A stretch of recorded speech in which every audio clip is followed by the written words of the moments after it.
Hello, everybody. Welcome into this edition of Warchant TV. I'm Aslan Hajavani, joined by managing editor of Warchant.com, Ira Schofel. Warchant.com, your ultimate Seminoles sports source. Promo code is Warchant30 for 30 free days of access. If you're watching us here on YouTube, which obviously you are because it's on YouTube, it's only exclusively available on YouTube. Hit the thumbs up button, subscribe button for the YouTube channel, lower right corner. Hit that, subscribe. A little bell pops up. Set your notifications. However frequently, infrequently, you want to be reminded of these videos that we drop.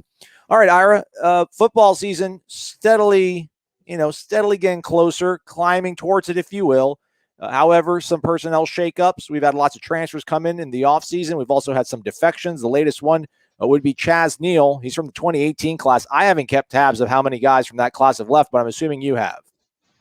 Yeah, it's kind of another one bites the dust. I think on the surface, Chaz Neal leaving the program is not a huge earth-shattering news. He's not been a key contributor during his 4 years of Florida State. But, when you look at the totality of that class, Willie Taggart came in. He was hired in December of 2017. And really, in a matter of about 6-8 weeks, put together one of the best classes in the country at the time. I mean, it was celebrated, number 10 in the country. A slew of 4 stars, 5-star Jaden Lars Woodby. Really just, an incredible haul for picking up the pieces from a class that was in shambles when Jimbo Fisher left. And really since then, though, it's just been kind of one disappointment after another. The big success story so far was Asante Samuel, who just left. I mean, he's the one guy who played his entire college career at Florida State and was now a second-round pick of the LA Chargers.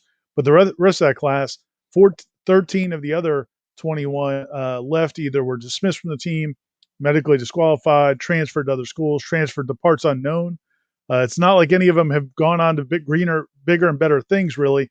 It's just it was a class that, and there's a couple of those guys who might, but basically it was a class that it just turned out to be a complete disaster, especially when you consider those should be the juniors and seniors on this team, and really you only have 7 of them left.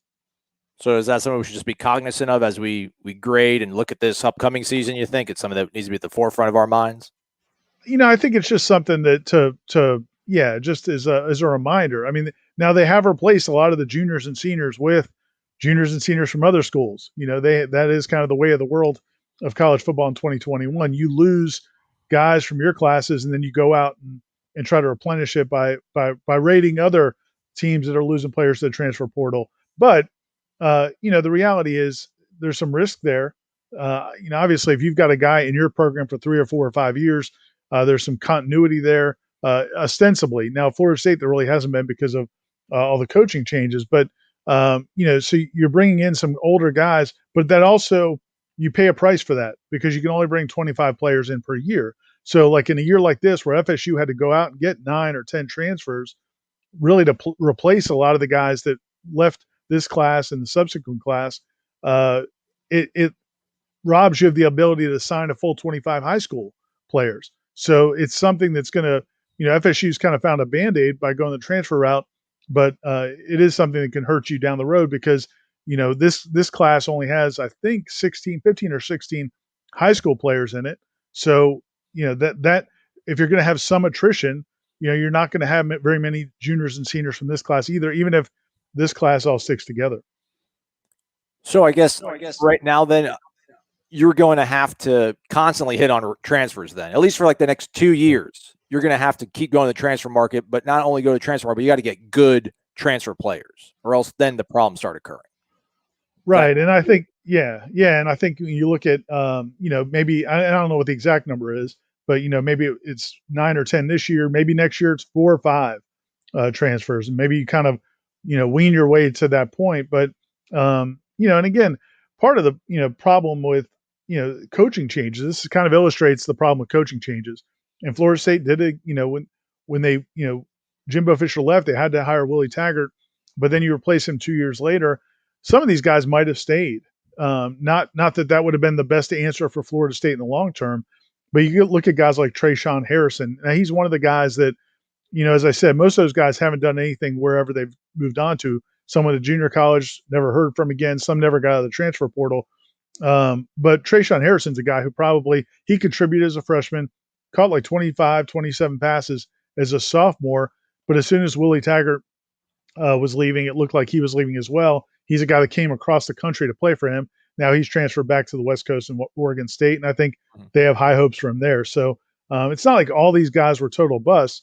And there's a couple unique situations. Jaden Lars Woodby stayed at Florida State for 3 years, got his degree, and just wasn't happy with his role in the defense. Did not play very well last year, obviously, and he transferred to Boston College, which maybe he'll have some success there. But it's just again, it's just the toll that this takes when you have a class like that, and then you make a coaching change 2 years later. Some of those guys were busts. I mean, some of those guys didn't play here and have not played anywhere else since.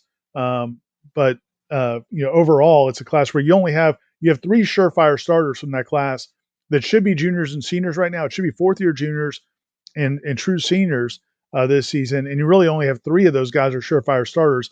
I think Amari Gaynor, Cameron McDonald, and Robert Cooper. Keyshawn Helton may start some. Dennis Briggs may battle his way in there. There's a couple guys that can contribute, but for the most part, you're really getting those 3 or 4 guys from that whole class.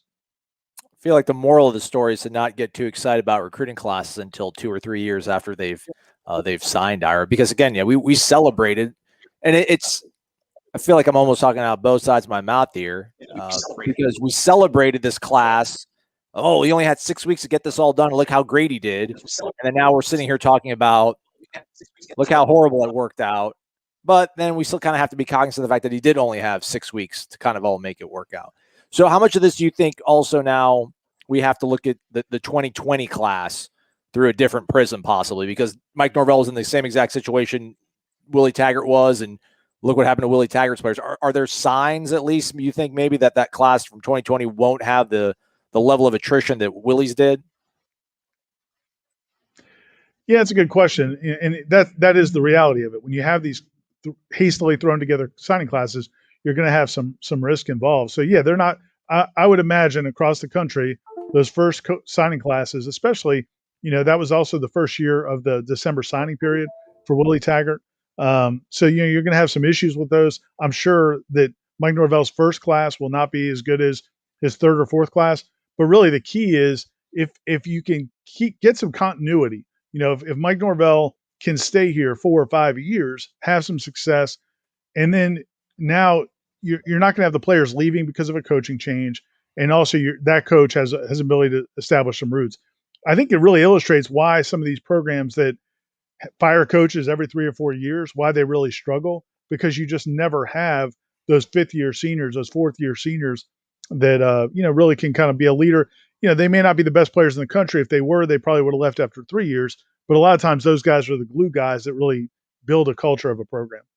Yeah, it's a definite catch-22 chicken egg thing, because if you're a guy like Taggart or Norvell, you need that first class. You need them to hit. You need them to perform. But at the same time, you don't have the amount of time to evaluate and get them on campus and scrutinize them. So hopefully this doesn't repeat itself. But I guess, to your point, Asante is probably the only guy that you really can say right now has been firmly entrenched and produced. Maybe Robert Cooper to a lesser degree.